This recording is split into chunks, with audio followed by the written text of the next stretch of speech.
पुरनिया एक लाइन बड़ी बेजोड़ कहन, अहिर गड़ेरिया पासी तीनों सत्यानाशी। काहे बरे जानत है? काहे बरे?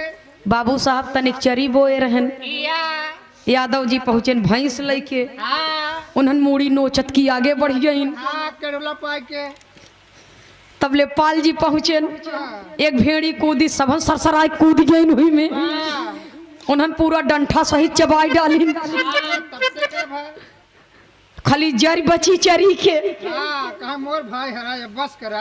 तब से पासी बिरादरी अपन सेना लेके पहुँचन। हाँ जिसे भी बाबू साहब कहे रहे तो भाई साहब जरिए बची भाई मन खाद छीट दे, पानी डाल दे, कलपिया एक गाय रखे है यार, अरे चहरियर खियावे कोई जाए।